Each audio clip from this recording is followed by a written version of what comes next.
안녕하세요. 자식을 끔찍이 위하는 부모를 몇 년간 눈앞에서 지켜본 30대 후반 여자입니다. 제 소개만 들어서는 마치 아주 훌륭하고 위대한 부모 이야기 같죠? 그런데 제가 겪어보니 무작정 자식을 위하고 감싸 돌기만 하는 게 진정한 부모의 사랑은 아닌 것 같더라고요. 게다가 그런 부모의 어긋난 사랑마저 받지 못했던 안타까운 사람이 바로 제 남편이었어요. 저는 오늘 부모로서 세 자식에게 모두 최악이었던 제 시부모에 대해 이야기해보고자 이렇게 사연을 보내게 되었습니다. 저희 아빠는 제가 8살, 남동생 여동생이 각각 6살, 4살 때 교통사고로 돌아가셨어요. 주부였던 저희 엄마는 졸지에 남편 없이 3남매인 우릴 혼자 키우게 되신 거죠. 세 아이의 엄마라곤 해도 지금 생각해보면 그때 엄마의 나이가 30대 초반밖에 되지 않았을 때라 엄마도 많이 무섭고 막막하셨을 것 같습니다. 그래도 엄마는 꿋꿋이 살아내셨어요. 어떻게든 돈 되는 일을 찾아 자식들을 키우기 위해 최선을 다하셨죠. 이후 성인이 된 저는 관련 학과를 졸업하고 국가고시를 치러 방사선사가 되었습니다. 처음엔 대학병원에서 일을 하다가 나중엔 집에서 더 가까운 곳의 종합병원으로 이직을 했죠. 그리고 그 병원에서 만난 동료의 소개로 회사원이던 지금의 남편을 소개받게 되었어요. 저보다 2살 많던 남편은 참 순하고 정이 많은 사람이었습니다. 그러던 어느 날 저는 남편과 술을 한잔하다가 남편의 가정사를 듣게 되었죠. 우리 부모님은 전형적인 장남 선호주의자들이셔. 아버진 직업 군인이셨다가 제대하고 사업을 하셨고 엄마는 그런 아버지 옆에서 평생 사모님 소리를 듣고 살았지. 지금은 아버지가 사업 다 접으시고 가세가 많이 기울었지만 이전엔 나름 중산층 소리 듣는 집이었어. 그렇다고 나랑 여동생이 그런 집에서 무슨 혜택을 누리거나 했던 건 아니야. 나랑 내 동생 대학교 학비도 스스로 벌어서 다녔었거든. 대학생이면 다 컸으니까 자립심을 길러야 한다면서 부모님은 용돈은커녕 오히려 우리한테 생활비를 받아가셨고 나보다 5살 많은 형은 중고등학교 때부터 가외 브랜드 책가방에 옷에 신발까지 부모님이 다 해주셨는데 말이야. 부모님은 형 대학 등록금은 기본에 대학 다니는 내내 용돈에 생활비에 다 지원해 주셨어. 심지어 1년은 스스로 자취해보고 싶다고 형이 부모님 졸라서 학교 근처에 원룸을 얻어 살기도 했었지. 형이 다니던 대학이랑 집 거리가 고작 대중교통으로 30분밖에 안 걸렸는데 말이야.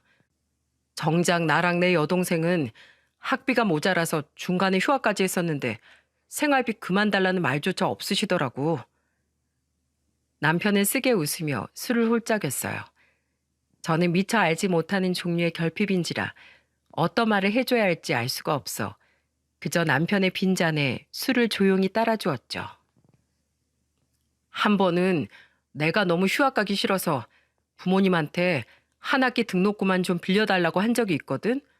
근데 나 그날 아버지한테 맞았어. 우리 아버지 군인이었다고 했지. 형한테만 너그럽다 뿐이지 우리 아버지 나랑 여동생한텐 엄청 엄하고 보수적으로 굴었거든. 자식 낳아서 대를 잇고 부모 죽으면 제사상 차려줄 장남도 아니면서 어디 부모가 힘들게 번 돈을 건방지게 맡겨놓은 듯이 구냐고. 여태 밥 먹여주고 키워줬으면 자식으로서 부모한테 효도해야지. 자기가 무슨 은행이냐면서 손에 들고 있는 재떨이를 나한테 던지지 뭐야. 엄만 그런 아버지를 말리지 못할 망정 천박하고 교양 없게 돈돈거린다면서 날 한심한 눈빛으로 쳐다보더라고. 이후 연애 2년 만에 남편에게 청혼을 받았을 때 저는 솔직히 조금 망설였어요. 남편에게 집안 분위기에 대한 이야기를 이미 들었던지라 시부모와 시숙자리가 별로인 걸 이미 알았으니까요. 하지만 그래도 누구보다 저를 아껴주고 선한 남편의 심성을 알고 있었기에 저는 고민 끝에 남편만 보고 결혼을 결심하게 되었어요. 그리고 결혼 전 엄마는 제게 조언을 하나 해주셨지요. 엄마는 솔직히 지금도 말리고 싶다만 네가 그렇게 결정을 내렸으니 더 말하지 않으마. 대신 결혼은 일륜지 대사야. 네가 아무리 힘들어도 충분히 고민하고 결정 내린 이상 힘든 일이 생겨도 너무 책임감 없이 제대로 버텨보지도 않고 도망쳐선 안 된다. 알았지? 솔직히 엄마에게 알았다고 대답을 할 때만 해도 저는 나름의 자신이 있었습니다. 제가 남편을 시댁의 부조리한 대우에서도 남편의 오래된 트라우마에서도 지키고 구해낼 수 있을 거라는 막연한 자신이요. 하지만 저는 화목한 가정이란 우물 안에서 살던 세상 모르는 개구리일 뿐이었어요. 막상 정말로 제 나이 33에 결혼해서 시댁 식구들을 겪어보니 정말 만만치가 않더라고요. 시댁에선 남편이 결혼할 때 정말 10원짜리 한 푼도 보태주지 않았습니다. 남편의 형인 시숙이 5년 전 결혼할 때까지만 해도 서울에 4억짜리 아파트를 해줬다고 들었는데 말이죠. 시모는 결혼 후 처음으로 시댁을 방문한 저에게 자신의 금팔찌를 만지작대며 이렇게 이야기했어요. 아이고, 결혼을 조금만 더 빨리 하지 그랬니? 그랬으면 우리가 너희 결혼에 조금이라도 더 보태줄 수 있었을 텐데 네 시아버지 사업 다 접고 나니까 이젠 우리 목구멍이 포도청이다. 새초롬하게 절 쳐다보지도 않고 말하는 시모의 목엔 진주 목걸이가, 손가락엔 3개나 되는 금반지가, 그리고 만지작거리던 금팔찌엔 다이아가 박혀 있었습니다. 게다가 시모와 시부는 외제차를 각각 한 대씩 끌고 있었고 시댁 또한 서울에서 값 좀 나간다는 아파트 고층에 위치해 있었어요. 그러니 시댁에 여유가 전혀 없었다는 건 말이 되지 않는 이야기였죠.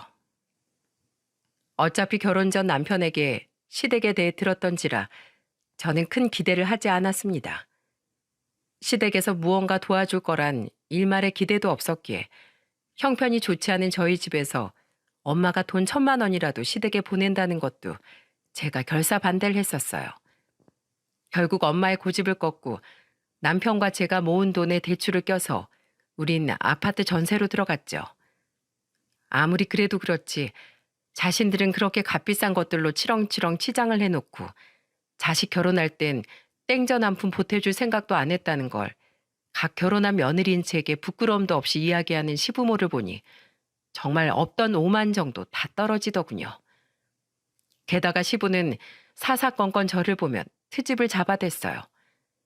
시부 말로는 자신이 보수적이라서 그렇다고 하는데 솔직히 제 눈엔 생트집을 잡는 걸로밖에 보이지 않았죠. 장남이 아닌 자식은 다들 부모 돈 뜯어먹고 자란 기생충이라도 되는 양 못마땅하게 생각하던 시부에게 그 자식의 배우자인 저 또한 마냥 곱게 보이지 않았을 테니까요.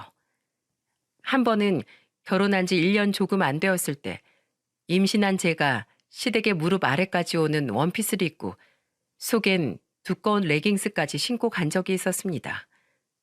그런데 시부는 저를 보자마자 가장 조금 보태서 기함을 하며 저를 나무라더군요. 아니 며느라, 너 지금 제정신이냐?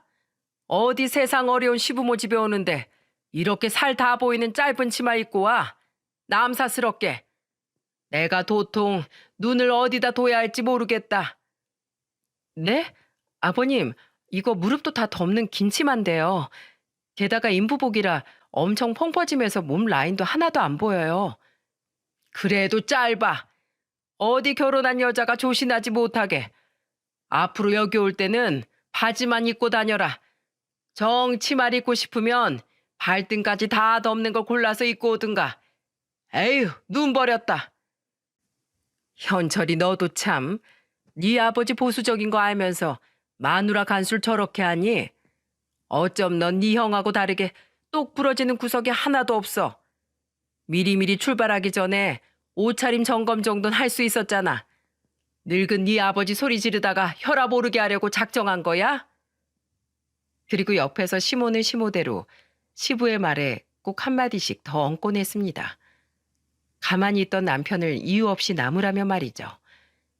시숙은 집안에 소란이 있든 말든 거실에서 휴대폰 게임을 하기 바빴고요. 그런 우리 편을 들어주는 건 가족 모임에 어쩌다 한 번씩 얼굴을 비추던 손 아래 시누이밖에 없었습니다. 여군이었던 시누이는 조신한 여자상을 강조하던 시부가 치를 떨 정도로 못마땅해 하던 자식이었어요. 아무리 구박을 해도 기 한 번 못 펴고 부모에게 내내하던 제 남편과 다르게 말이죠. 아빠, 이 여름에 저 정도만 해도 온몸 다 꽁꽁 싸매고 온 건데 왜 그래요? 그리고 임신 7개월이라 웬만한 바지가 허리에 맞지도 않을 텐데 바지는 원 바지예요? 아무튼 평생 작은 오빠를 그렇게 이유 없이 구박하더니 이젠 결혼한 새언니까지 못 잡아먹어서 안달이네. 그리고 아빠가 군인 출신이래봤자 지금 군인도 아닌데 언제까지 사람한테 그렇게 명령조로 이야기하실 거예요? 그 말투 진짜 사람 이골나게 하는 말투인 거 아세요? 저 못된 년이 아이고 다 키워놨더니 기집애가 조신하게 살림 배우다 얌전히 부잣집에 시집가서 쫄딱 망한 자기 친정이나 도와줄 것이지. 어디 여자가 냄새난 사내들 틈에 섞여서 군대를 가? 군대. 여군이라니 세상이 말세다 말세야. 내가 아주 혼종을 낳았어. 시부는 시누이와 말을 섞을 때면 아주 진절머리를 냈습니다. 나중에 시누이가 제게 이야기해 주길 자신은 시부에게 반항하는 마음으로 전문대를 졸업한 후 여군에 지원했다고 했어요. 막상 입대를 하고 보니 군인이 체질에 맞는 것 같아 말뚝을 받긴 했지만은요.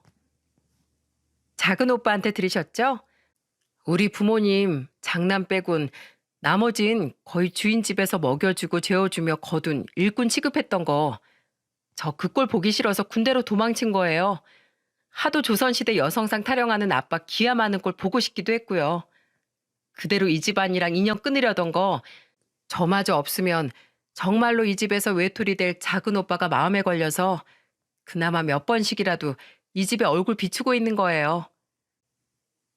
시누이는 여장부 같은 사람이었습니다. 저는 그런 시누이가 고맙기도 하고 한편으론 짠하기도 해서 시댁에서 만나는 날이 아니어도 잘 챙겨주려고 노력했어요. 가끔 시간이 날 때 남편과 차를 타고 시누이가 있는 부대로 찾아가 간식이나 용돈을 지어주기도 했고 시누이 또한 휴가를 나와서도 시댁이 아닌 저희 집에서 며칠씩 묵고 가곤 했죠. 그 와중에 시부모님도 차마 아무 소리 못할 만큼 엄청난 성격을 가진 사람이 시댁에 한 명 있었습니다. 그건 바로 시숙의 아내였던 형님이었어요. 보통 명절이나 시댁 모임에 와서 시부모님과 문제가 있으면 며느리 입장에서 어느 정도는 참지 않나요? 하지만 형님은 시부모님이 입이라도 열었다 치면 금세 쌈딱 모드로 돌변했어요. 얘 큰애미야, 너 요새 네 남편 밥은 잘 먹이고 있냐? 괜히 요새 개념 없는 여자들처럼 아침에 우유에 시리얼 같은 거 말아주는 거 아니지? 어머님, 지금 제 살림 간섭하시는 거예요? 제가 저번에도 말씀드렸죠.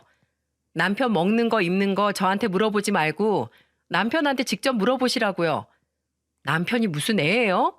제가 일일이 다 챙겨주게? 왜 나중에 변기에 싼 똥 상태까지 물어보시지 그래요?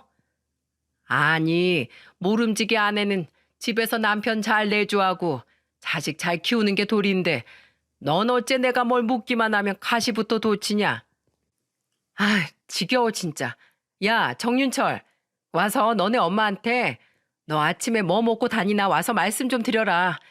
네 팬티색은 무슨 색이고 잘 때 양치는 몇 시 하는지 잘 때 등을 긁는지 엉덩이를 긁는지 아주 세세하게 설명해. 다신 나한테 이딴 질문 안 하시게.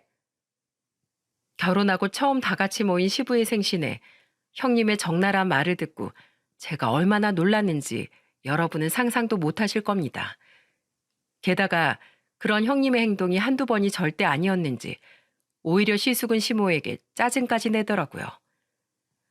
아이 엄마, 애엄마한테 아무 말도 하지 마. 저 지랄 맞은 여편네 이지마 왔다 하면 집에 가서 나한테 아주 개지랄 한다고. 내가 도대체 몇 번을 말했는데 왜 그래 정말. 제 남편에게 그렇게 모진 소리를 해대던 시모는 도리어 시숙의 저런 건방진 말투엔 아무 말 못하고 쩔쩔매더군요. 시부 또한 시숙의 버릇없는 행동을 지적하지 않고 오히려 시모에게 혀를 끌끌 찼어요. 왜 괜히 큰며느리 성격 잘하면서 긁어 부스럼을 만들다가 큰아들에게 한 소리 듣냐며 말입니다. 정말 그때 그 한 장면으로 시부모와 시숙부부의 관계를 정확하게 파악할 수 있었죠. 한 번은 이런 일도 있었어요. 제가 결혼한 지 1년이 조금 넘어 아들을 출산하고 처음 맞는 명절이었죠. 그때 시숙이 마주 앉은 시모에게 용돈이 든 봉투를 하나 건넸습니다. 그런데 웬걸 그 돈 봉투를 시모가 열어보기도 전에 형님이 냅다 가로채 가더라고요. 당황한 시모는 이게 무슨 짓이냐며 떨떠름한 말투로 형님에게 물었죠. 잠깐만요. 이거 얼마인지 제가 먼저 좀 세어보려고요. 하나, 둘, 셋, 넷, 다섯, 여섯. 5만 원권 20장? 100만 원? 야, 너 장난해? 너 우리 친정에 50만 원 줬잖아. 너 지금 우리 집이랑 너네 집 차별하는 거야? 아니, 우리 부모님이 우리 살고 있는 집도 해주셨는데 명절에 내가 번 돈으로 이 정도도 못 드려? 결혼했는데 내 돈, 네 돈이 어딨어? 잔말 말고 우리 친정에도 50만 원 더 지금 보내드려. 안 그럼 나 명절이고 뭐고 당장 집에 갈 거야. 아, 얼른! 예, 됐어. 내가 50만 원 도로 돌려주마. 자, 여기 5만 원짜리 10장. 됐니? 이제 내 아들 좀 그만 잡아라.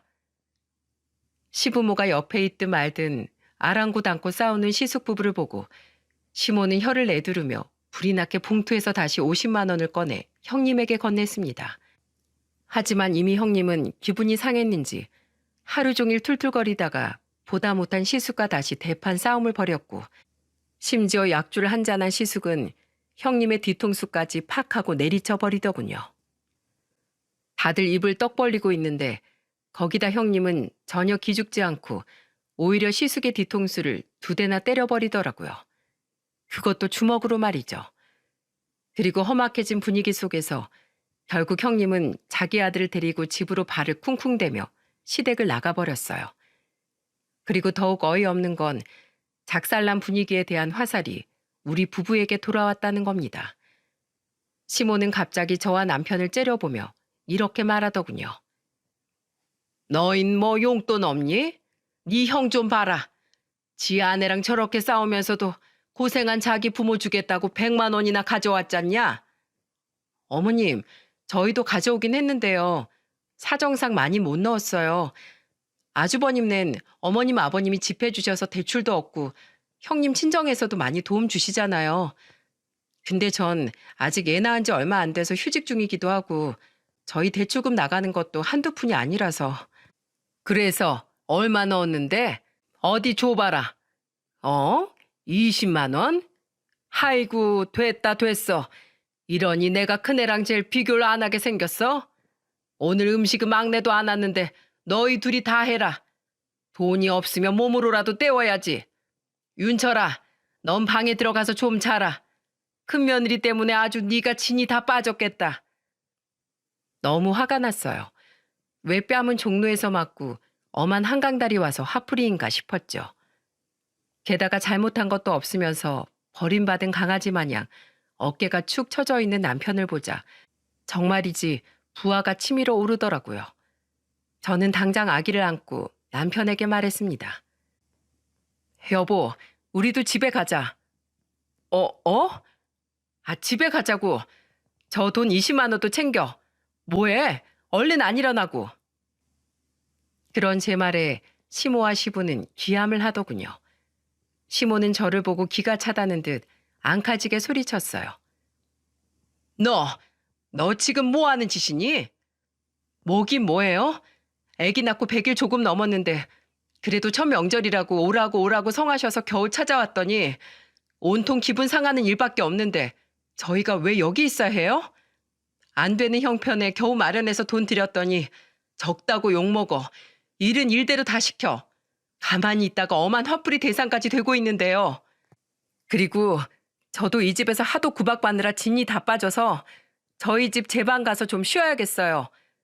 그동안 차별받느라 고생한 제 남편 어깨도 좀 주물러 줘야겠고요. 그럼 안녕히 계세요. 그리고 시댁에서 나와 차에 타자마자 긴장이 풀렸는지 사시나무 떨리듯 제 몸이 바들바들 떨리더군요. 오히려 그런 제 모습을 보고 남편이 당황해서 묻더군요. 당신 괜찮아? 이 정도로 무서웠으면서 무슨 생각으로 그랬어? 무슨 생각이긴. 뭐가 잘못된지도 모르고 자기 부모한테 정신적으로 짓눌리고 있는 내 남편 거기서 구해내야겠다는 생각뿐이었지. 세상에서 제일 귀한 내 남편이 이유도 모르고 말로 후드려 맞고 있는 게 불쌍해서. 남편은 그런 제 말에 이내 참았던 눈물을 뚝뚝 떨구더군요. 그리곤 저와 아기를 품에 꼭 안으며 촉촉이 젖은 목소리로 제게 사과를 했어요. 미안해 여보. 내가 바보 같아서 아무 죄 없는 당신이랑 내 아들까지 우리 집에서 그런 취급을 받게 만들었어. 내가 당신 안 만났으면 도대체 어떻게 살았을까? 이제 내가 더 정신 똑바로 차리고 살게.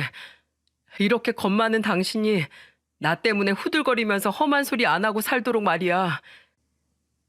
이후 남편은 정말로 변하기 시작했습니다.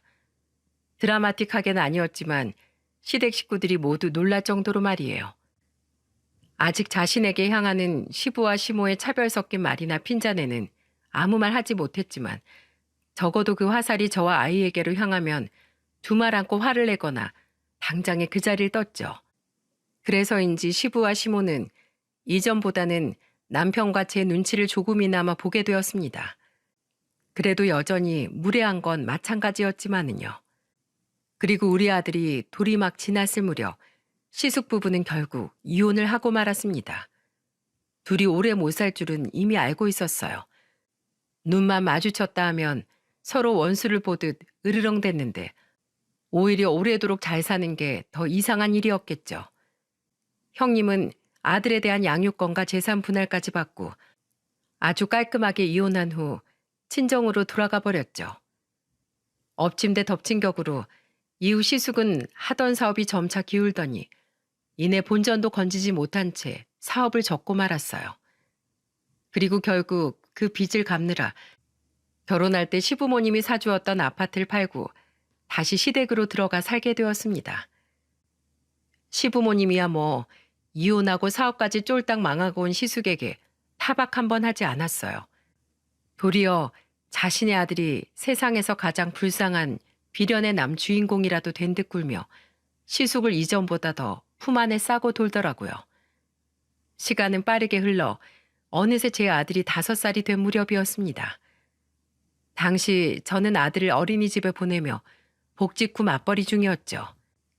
그러다 시모가 하도 강원도로 가족여행을 가고 싶다고 저와 남편에게 연락을 해대던 통에 남편과 저는 하는 수 없이 강원도의 큰 펜션을 빌려 여행을 떠났어요. 물론 시모가 우리를 물주로 부른 걸 알고 있었지만 부모와 인연을 끊고 살 게 아닌 이상 어떻게 매번 자식된 입장으로서 바락바락 부모를 이겨먹을 수 있겠어요? 그냥 가끔은 이렇게 아무 말 않고 시부모의 뜻을 따를 때도 있어야 한다고 생각했죠. 그런데 출발부터 영 기분이 나빴던 게 분명 남편과 제 돈으로 가는 여행인데 당시 이혼한 지 3년쯤 됐던 시숙이 우리에게 말도 없이 여자친구를 데려온 겁니다. 그것도 자기보다 7살 어린 저랑 동갑 먹은 여자를 말이죠. 서로 반갑게 인사를 하는 모양새를 보니 이미 시부모님은 그 여자를 몇 번 만난 것 같았고 그날 여행을 함께 가는 것 또한 알고 있었더군요. 너무도 기분이 나빴지만 그래도 기왕 가는 여행 초장부터 인상 쓰지 말자는 마음으로 애써 마음을 가다듬었네요. 하지만 다 같이 펜션에서 저녁 식사를 하며 술도 한잔 하고 있는데 저는 시숙의 여자친구가 대뜸 꺼낸 말에 정말 기절을 하는 줄 알았습니다. 어머님, 아버님, 저희 이번에 결혼 계획하고 있는 거 아시죠? 그런데 전 초혼이고 이 사람은 재혼이잖아요. 게다가 저는 1등 신부감이라는 공무원인데 윤철 씨는 하던 사업 말아먹고 저 나이 아직 중소기업 말단 사원인데 그럼 제가 너무 손해 아닌가요? 저 그럼에도 불구하고 윤철 씨 좋아하는 마음 하나로 정말 큰 결심한 거예요. 그래서 말인데요, 아버님. 저랑 윤철 씨 결혼하게 되면 저한테 뭐 큰 거 하나쯤은 해주셔야 돼요. 아셨죠? 그래, 내가 뭘 해주랴? 적어도 집 한 채는 해주셨으면 좋겠는데, 저는 적어도 집 대출금 걱정하면서 빠듯하게 살고 싶진 않아서요. 그래, 그래. 집 정도 내가 해줘야지. 정말 황당했습니다. 옆자리에 앉아있던 남편의 눈치를 살피니 남편도 표정 관리가 영 안 되는지 얼굴이 굳어졌더군요. 그런 와중에도 혀 짧은 소리로 시부에게 이거 해달라 저거 해달라 애교 같지도 않은 애교를 부리는 그 여자 때문에 열이 받은 전 시부에게 따져 물었어요. 아버님, 저희 결혼할 땐 10원짜리 하나 안 보태주셨으면서 아주버님 재혼하실 땐 또 집을 해주시려고요? 그럼 저 좀 섭섭해요. 뭐? 그럼 너도 현철이 쟤 말고 다른 집 장남한테 시집까지 그랬냐? 왜 결혼은 네가 잘못해놓고 엄한 나한테 큰 소리야? 나한테 뭐 돈 맡겨놨냐? 뭐든 다 순서라는 게 있어. 장남이 잘 돼야 집안이 잘 돌아가는 거야. 아버님, 아주버님한테 또 집 해주시면 이번엔 저도 마음 좀 단단히 상할 것 같아요. 아버님 말씀대로 제가 결혼 잘못했다 치고 저도 그때 며느리 도리 안 할래요. 솔직히 이번 여행 비용도 저희가 다 댔는데 저희 아무 말 안 했잖아요.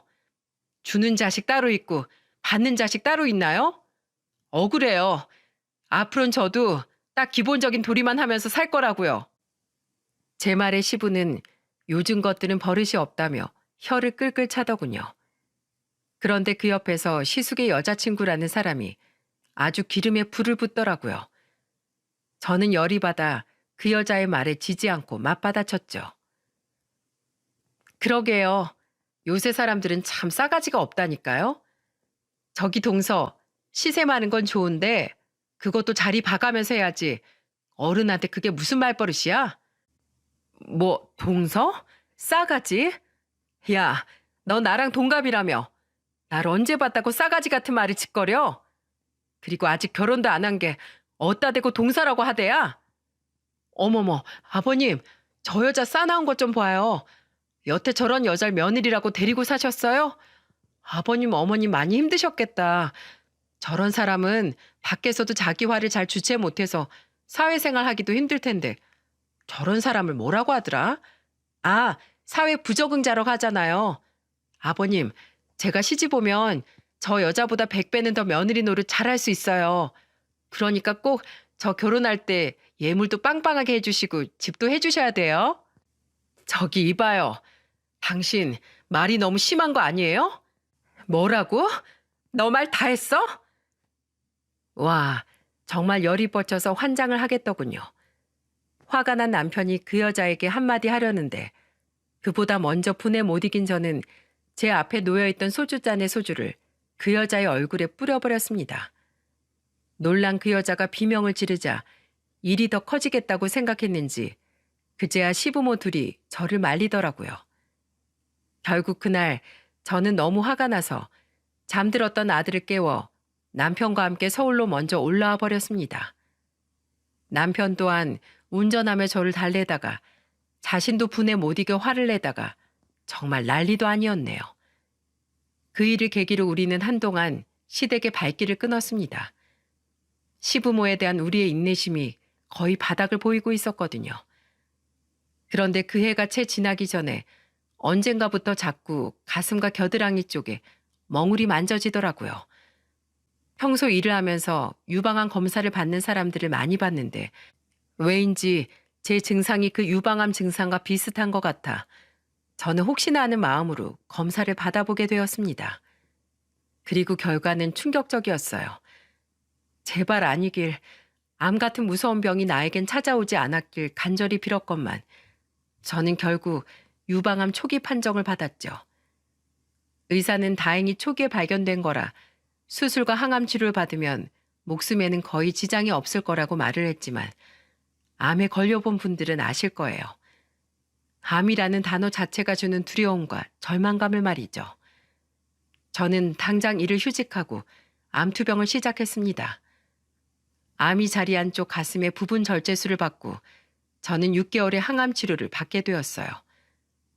게다가 항암 후유증으로 탈모까지 찾아와 저는 참담한 마음으로 가발까지 맞춰야 했죠.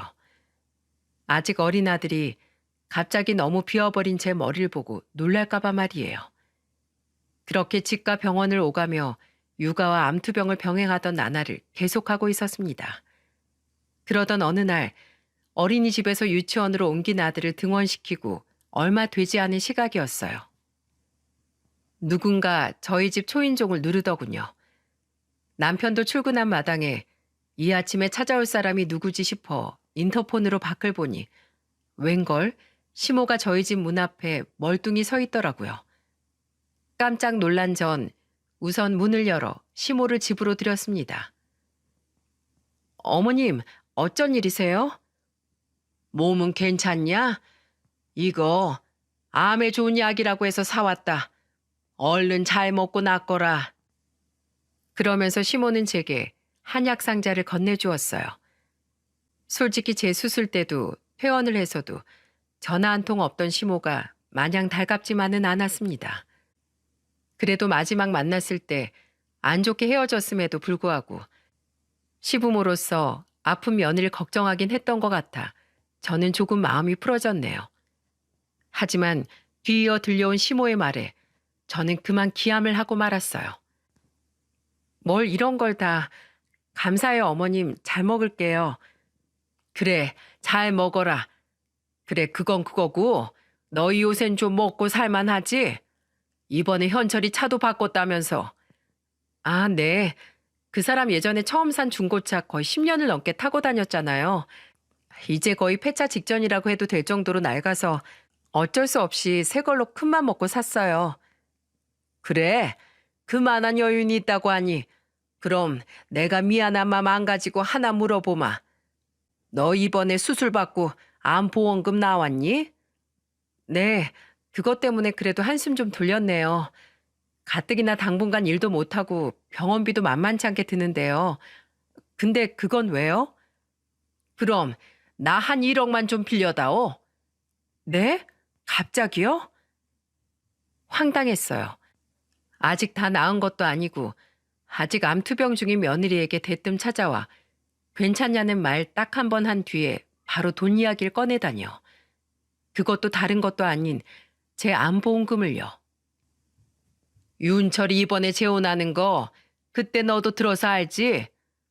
네 시아버지가 그때 큰며느리 되레한테 큰 소린 뻥뻥 쳐놨다만 우리가 지금 가진 돈이 애들 집안채 해주기엔 영 모자라다.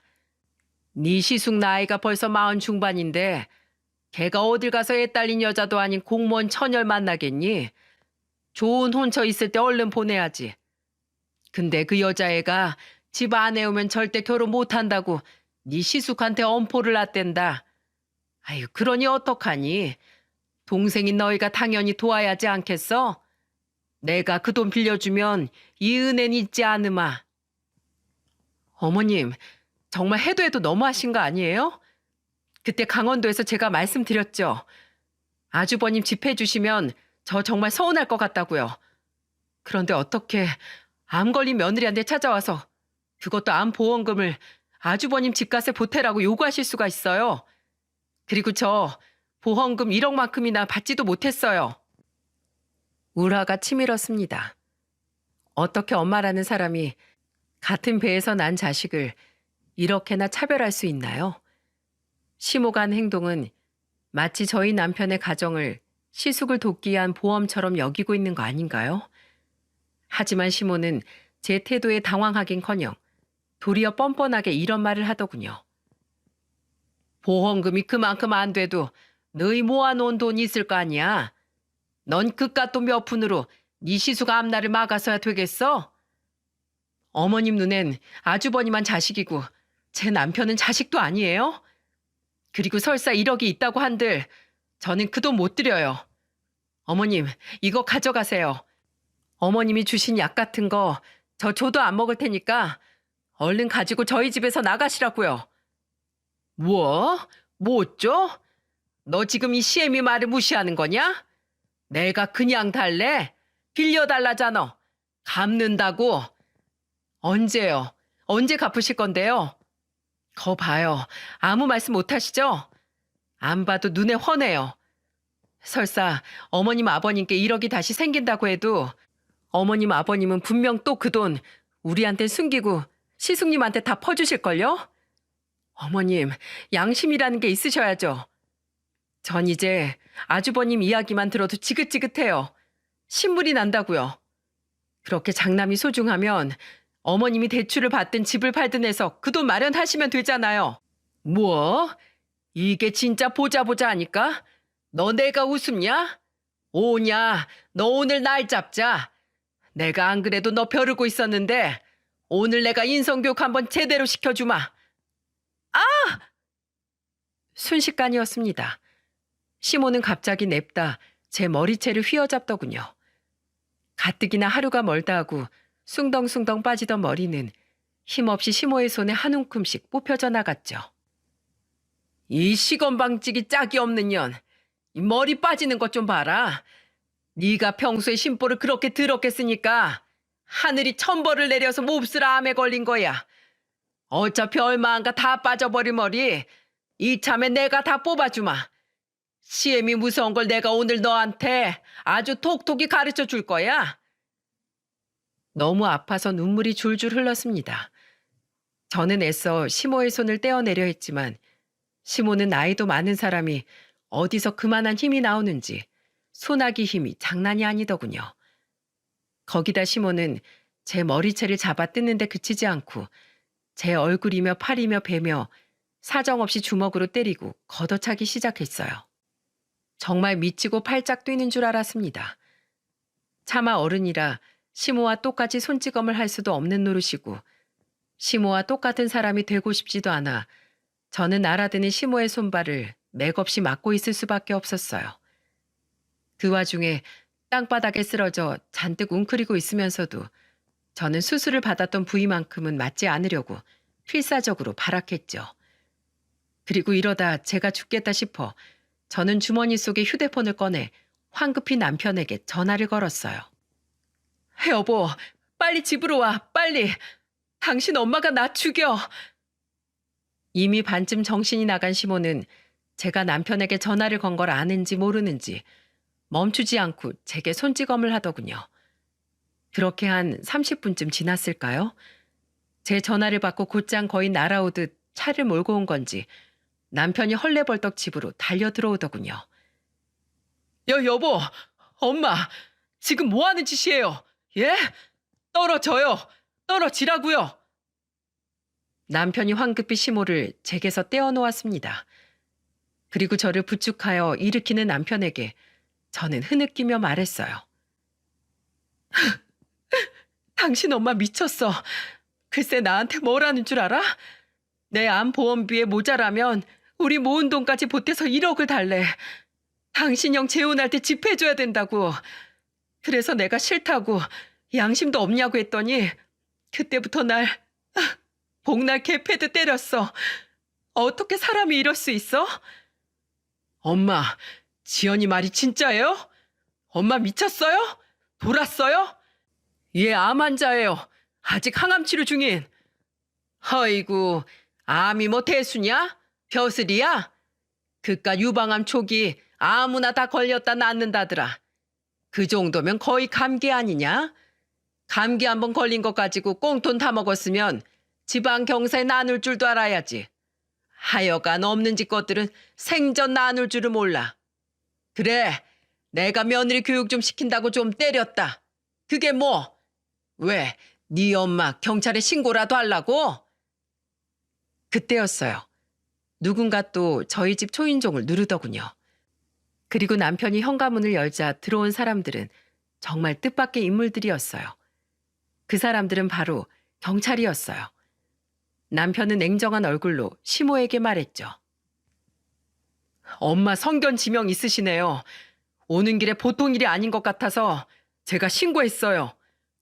뭐야? 야, 이게 여자를 잘못 만나도 단단히 잘못 만났네. 예전에 나한테 찍소리 한번 못하더니 나한테 점점 대들다 못해. 이젠 지 엄마를 경찰서까지 보내? 야, 이 쌍놈의 새끼야. 여자한테 눈이 멀어도 유분수지. 네가 어떻게 나한테 이럴 수 있어? 놀랐습니다. 안 그래도 남편이 도착하면 제가 신고를 하려고 했는데 남편이 이미 제 전화를 받고 신고를 해버린 거예요. 남편은 바락바락 소리를 지르는 시모에게 단호한 표정으로 이렇게 말했습니다. 엄마, 제가 일전에 누누이 얘기했죠?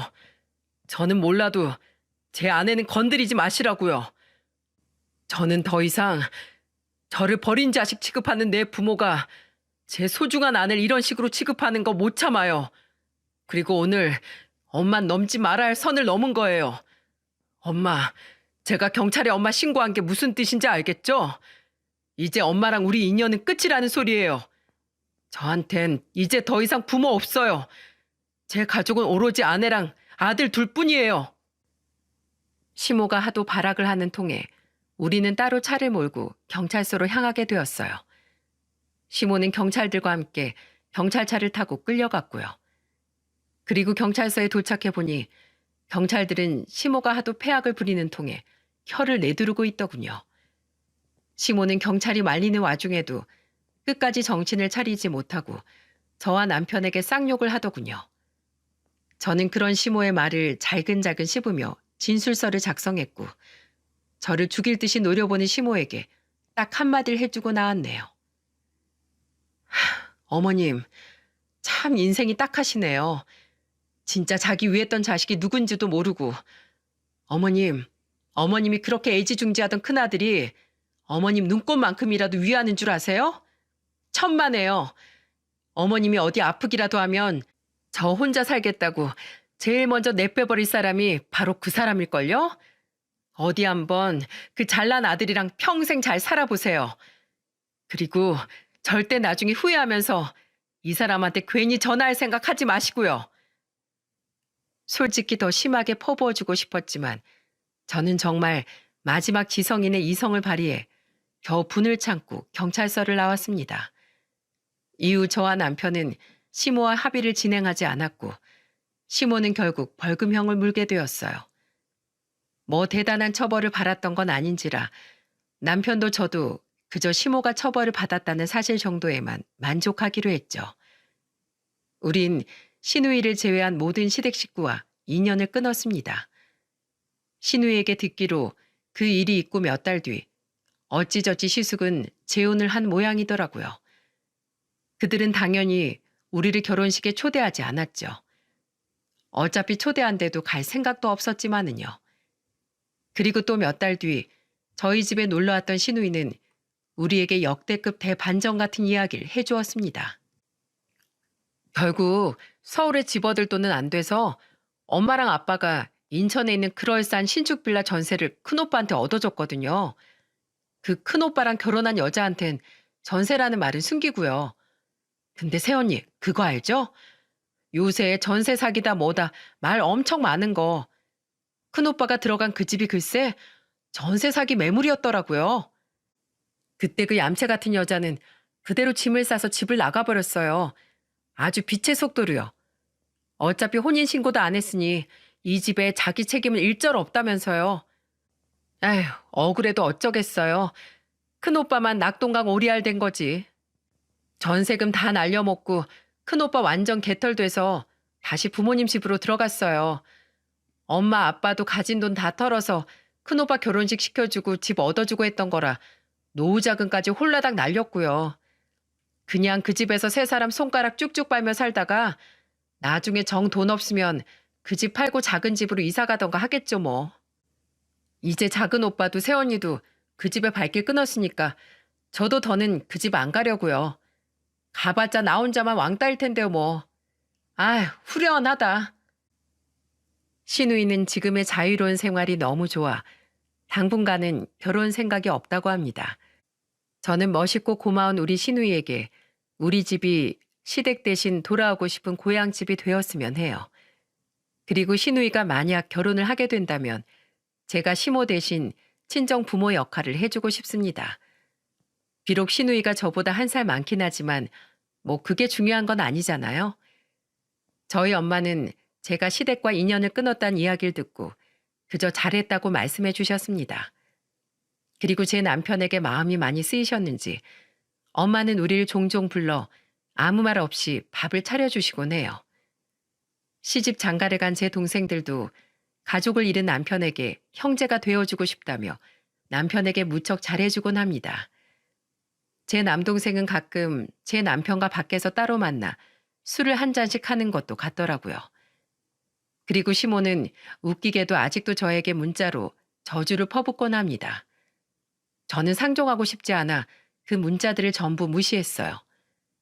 제가 답장을 안 하니 시모는 나중엔 남편에게까지 문자를 해서 저주를 하더군요. 남편은 그 문자를 물끄러미 바라보다가 이내 아무 말 없이 시모의 번호를 차단시켜버렸죠. 저는 지금 항암 치료를 전부 마치고 육아 가사에 전념하고 있습니다. 다시 머리도 좀 길고 남편의 다친 마음이 많이 회복이 되면 그때 저도 다시 복직을 하려고 해요. 여러분, 부모는 어린 자식에게 생명이자 생존이라고 합니다. 아이에게 부모는 드넓은 우주와 같다고요. 누군가는 여태껏 매정한 부모에게 애정을 갈구하며 질질 끌려다녔던 제 남편을 바보 같다고 말씀하실 수도 있겠지만 저는 남편이 살기 위해서 그랬다고 생각합니다. 어린 시절 자신의 전부인 부모에게 사랑받고 싶어 매달리던 어린아이의 간절함이 어느덧 남편의 일부로 자리 잡아 버렸던 거라고요. 가끔 남편은 어딘가 쓸쓸한 얼굴을 하곤 합니다. 그럴 때면 저는 가만히 남편의 손을 잡아주죠. 저도 아직 초보 부모이기에 부모가 뭔지는 잘 모르겠습니다. 그래도 저는 제가 사랑하는 남편의 곁에서 제가 줄 수 있는 수많은 애정을 주며 살고 싶어요. 때로는 아내로서, 때로는 함께 소중한 아이를 키우는 친구이자 동료로서, 부족하겠지만 때로는 엄마 같은 마음으로서 말이에요. 글을 쓰다 보니 어느새 새벽이 되었네요. 에어컨을 너무 오래 틀어놓은 탓인지 집이 꽤나 쌀쌀합니다. 저는 이만 글을 마무리하고 에어컨을 끄러 가야겠어요. 추위를 많이 타는 남편에게 이불도 제대로 덮어주고요. 그럼 여러분 모두 반드시 부모 가족이 아니더라도 여러분을 사랑하는 사람과 함께 마음 포근한 매일매일을 보내셨으면 좋겠습니다. 감사합니다.